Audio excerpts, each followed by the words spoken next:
Have you ever had that faint, almost inaudible feeling that something in your life was misaligned? A quiet nudge, a whisper in the depths of your being that said, "This isn't it." That voice is not your anxiety, it's not your fear, it's your soul. And you're probably not listening. Carl Jung once said, "Your visions will become clear only when you can look into your own heart. Who looks outside dreams, who looks inside awakes." But here's the tragedy. Most of us are sleepwalking through life. In modern society, the voice of the soul has been drowned out by external noise. Social media, career ambitions, cultural expectations. We've been taught to prioritize logic over intuition, science over spirit, productivity over introspection. We don't just ignore the soul, we've forgotten it exists. What's worse, we've mistaken the soul's discomfort for pathology. We medicate our sadness, distract our restlessness, and rationalize our existential dread. But the truth is more primal, more haunting. The soul is not silent, it is screaming.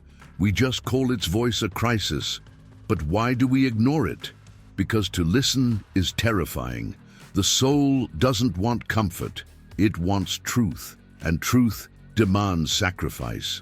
The relationships we've outgrown, the careers we cling to, the identity we've built, they may all need to fall away. And so, we stay deaf. You will learn, not through pleasure, but through pain, that when the soul is unheard, it doesn't disappear. It becomes a shadow that follows you everywhere. The question is, when it finally screams, will you recognize its voice?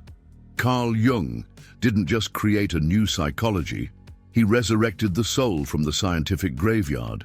In a world obsessed with behavioral models and neurological patterns, Jung dared to ask, what about meaning? What about the soul? To Jung, the soul wasn't a metaphor. It was a real living dimension within every human being. Mysterious, symbolic, and often painful. He believed that neurosis wasn't a disease to be cured, but a symptom of an unlived life, a soul out of alignment. In the early 20th century, when Freud was mapping libido and behavior, Jung dove into ancient myths, alchemy, and Eastern mysticism. Why? Because he knew the psyche couldn't be fully understood through reductionism. The human soul required story, symbol, and shadow. Jung coined the term individuation, the process of becoming whole by integrating all aspects of the self, especially the ones we hide. He saw the psyche not as a problem to be fixed, but as a mystery to be honored, a sacred journey. But modern culture didn't want sacred journeys, it wanted quick fixes. Jung's work was too spiritual, too dark, too slow, and so his deeper teachings were sanitized, ignored, or relegated to academic obscurity. Today, many psychologists still shy away from the word soul. But if you listen closely, in every therapy session, every midnight breakdown, every life crisis, the soul is there, waiting to be heard. And Jung, he's still whispering, go deeper. Every morning you put it on at the mask. It smiles when you're dying inside. It nods when your mind screams no. It tells the world you're fine, successful, content. But beneath it, there's something ancient stirring. Jung called it the persona, the identity we project to fit into society. It's necessary, even useful. Without it, we couldn't function. But here's the paradox. The more we wear the mask, the more we forget who's behind it. The persona is the ego's puppet. It plays the role you were taught to play, the good student, the reliable employee, the perfect parent. It adapts to expectations, but it kills authenticity. It thrives on performance, but starves the soul. You might believe this mask is you. After all, it's been there your whole life. But the soul knows. The soul remembers. It aches in the silence of your pretending, and the longer you ignore it, the louder the ache becomes. That's why breakdowns often come as breakthroughs. When the mask finally cracks through loss, trauma, illness, the real self begins to emerge. Not the polished image, but the raw, unfiltered being buried beneath decades of conformity. This is not easy. The death of the persona feels like dying, but it's also the beginning of rebirth. Only by facing the lie can we reclaim the truth. And Jung warned us, the privilege of a lifetime is to become who you truly are. So ask yourself, who are you without the mask? What if your thoughts aren't entirely yours? What if your fears, dreams, and desires were shaped not just by your childhood or trauma, but by something far older, something ancient that lives in all of us? Carl Jung called it the collective unconscious, a deep reservoir of inherited patterns, myths, and instincts that transcend culture, race, and time. These aren't memories you created. They are structures your soul was born into. In this shadowy layer of the psyche live the archetypes, the mother, the hero, the trickster, the shadow.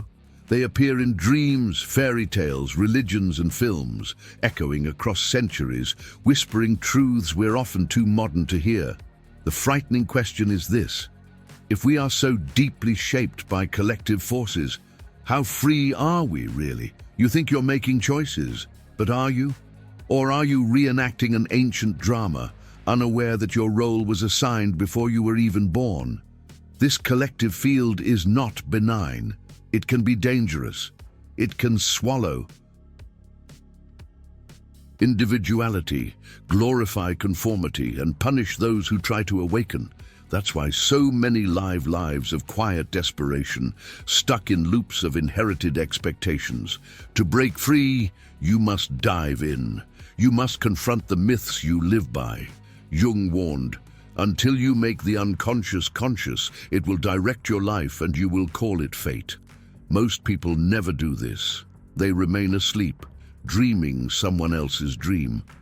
But if you're watching this, something in you is stirring. The illusion is cracking. Every night a film plays behind your eyelids. Strange symbols, forgotten places, dead relatives speaking in riddles. You wake up, dismiss it as nonsense, but it was a message. You just didn't understand the language. To Jung, dreams were the royal road to the soul. They weren't random brain activity. They were the psyche's poetry, the unconscious speaking in metaphor and myth. Ignoring them was like ignoring letters from your deeper self. But in modern life, we treat dreams as disposable. We rush out of bed, grab our phones, scroll the feed, and the message evaporates. We're not just forgetful, we're afraid. Because dreams show us what the ego hides. Your dream about drowning, it's not just fear, it's your soul overwhelmed. That recurring nightmare, it's your shadow knocking at the door. Even the bizarre, fragmented dreams have meaning, if you dare to interpret them. Dream work is dangerous.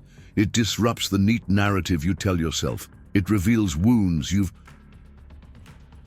buried, truths you've denied, but it also heals, it guides, it warns, it awakens. Jung believed that every dream is a telegram from the unconscious. He didn't interpret them like a dictionary. He listened to them like art, symbolic, personal, mysterious. So the next time you dream, don't just brush it off. Ask yourself, what is my soul trying to say? And am I brave enough to hear it? There comes a moment in every life when the ground beneath you shatters, a betrayal, a loss, an identity crisis. You stand at the edge of the unknown, terrified, alone, and a voice inside whispers, "Go in." This is not a breakdown, it's a breakthrough. The start of the hero's journey, the ancient narrative that has guided humans for millennia. But this is not Hollywood, this is real. And in the real story, the monster is you. Carl Jung called it the shadow, the rejected hidden parts of ourselves, rage, lust, shame, envy. Everything we deny in ourselves becomes the shadow. And here's the twist, the more You repress it, the more power it gains.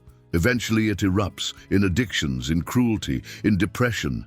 The shadow doesn't go away.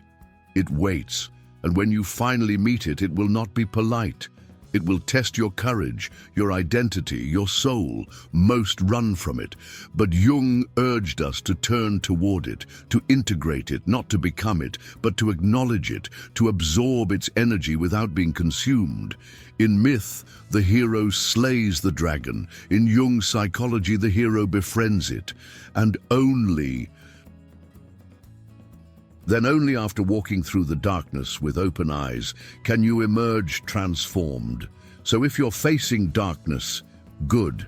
It means you're on the path. And remember, the shadow is not your enemy. It is your teacher.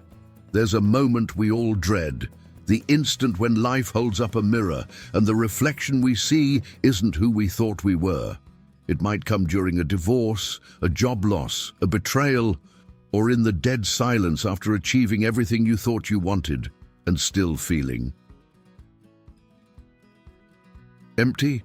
This moment is brutal because it reveals not only the lies you told others, but the lies you told yourself. Carl Jung spoke of the confrontation with the self, a moment where the ego collapses and the deeper layers of the psyche rise to the surface.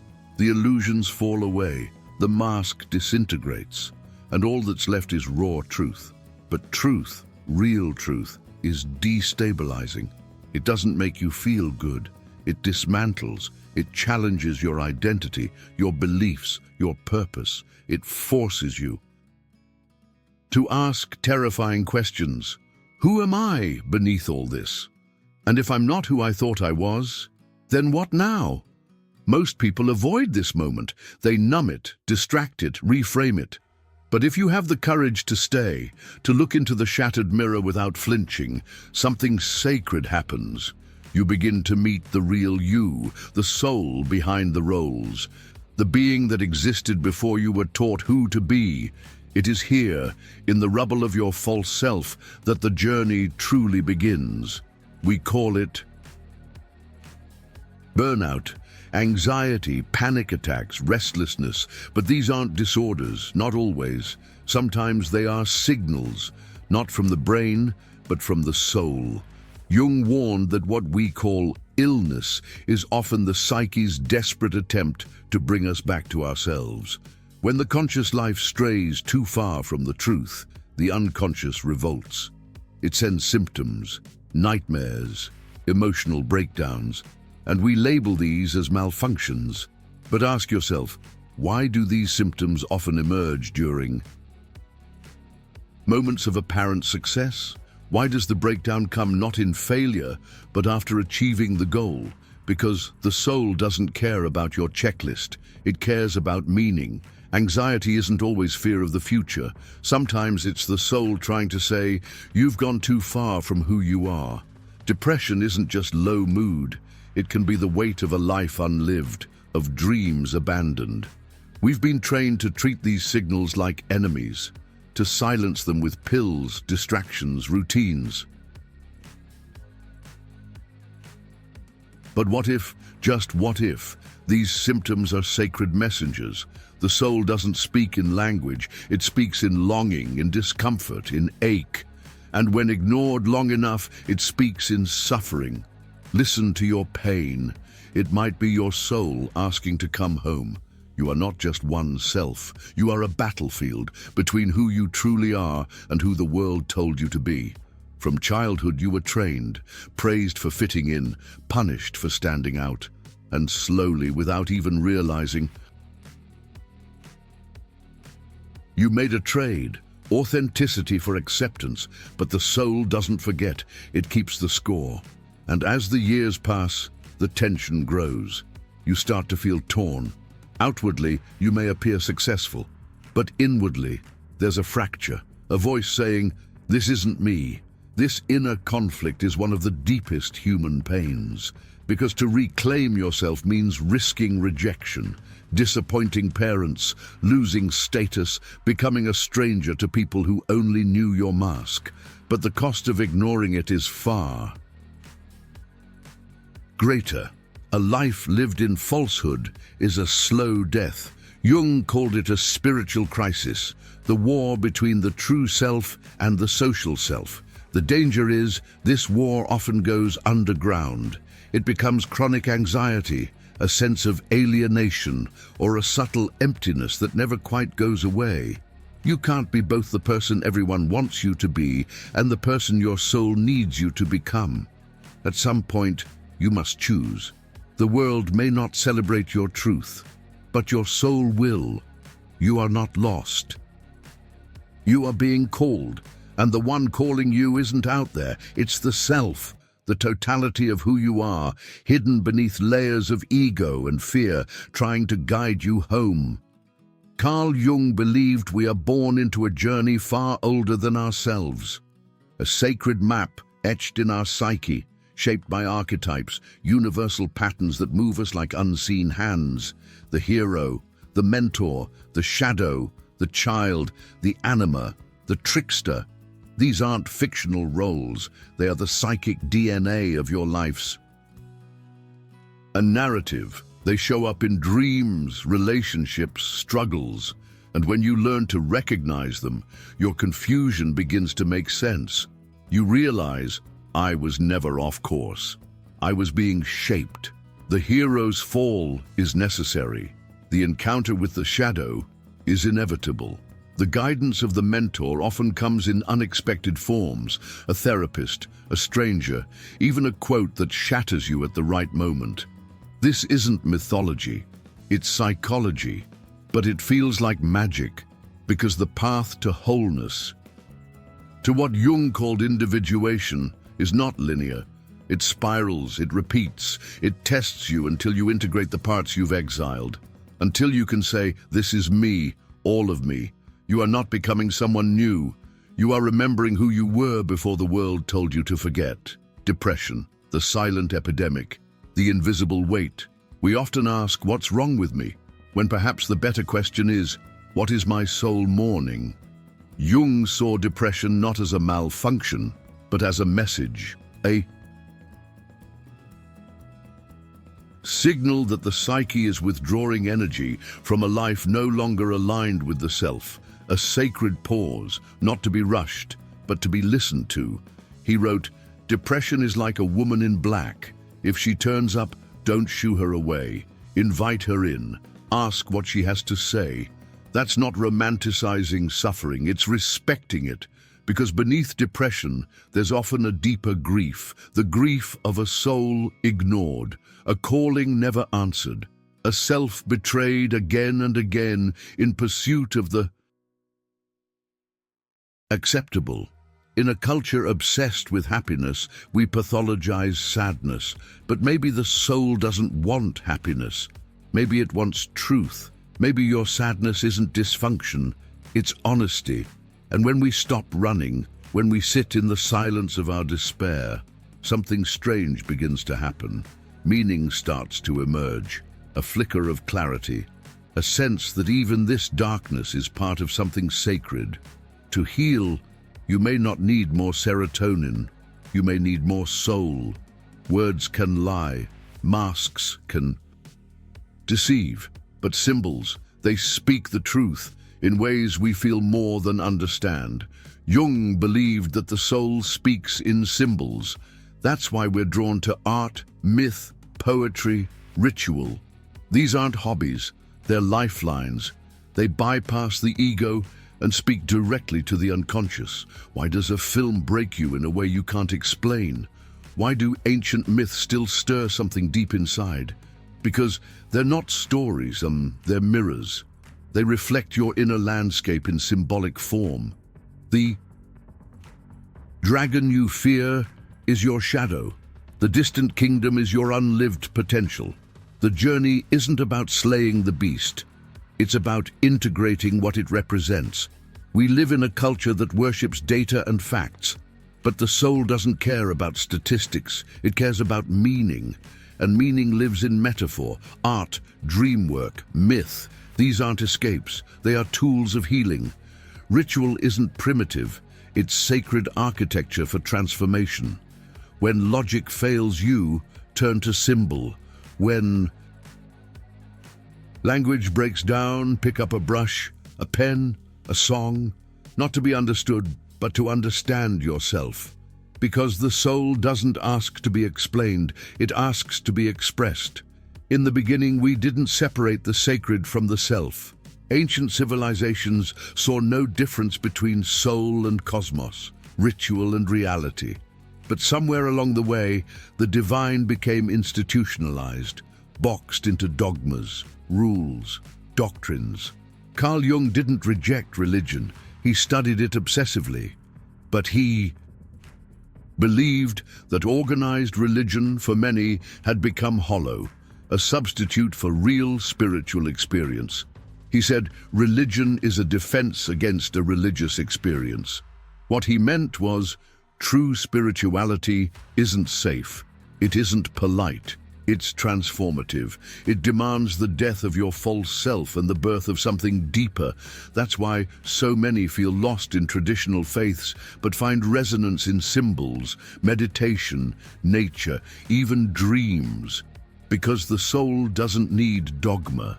It needs contact with the divine, with the mystery, with the self. Jung believed that every religious system at its core mirrored the psyche, heaven and hell, archetypes, God and the devil, internal forces, redemption, the integration of the self.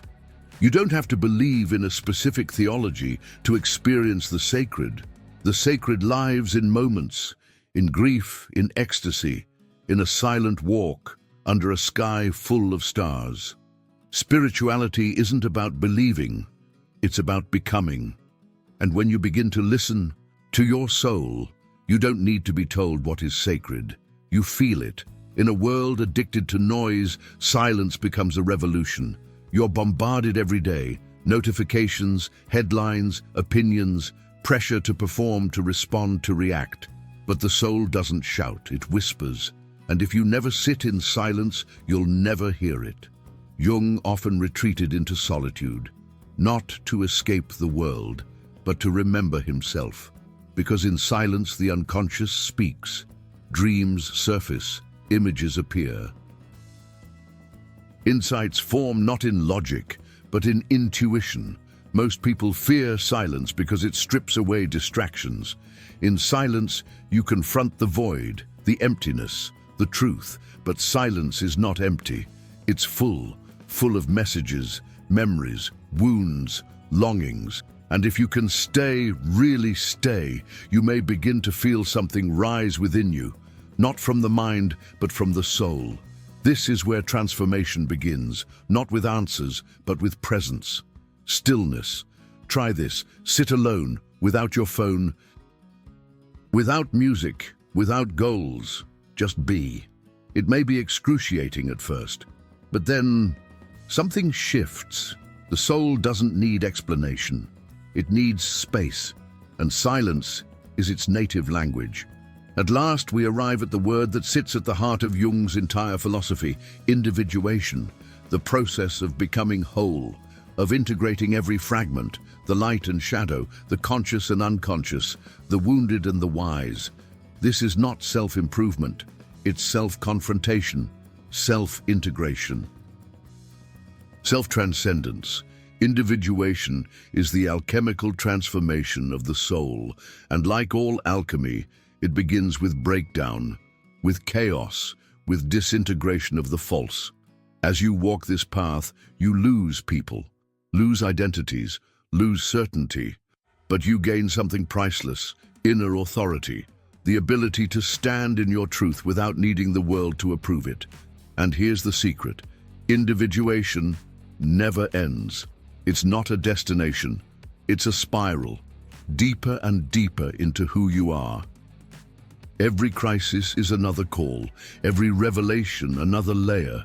Carl Jung didn't promise happiness, he promised wholeness, and wholeness includes the dark, the broken, the strange.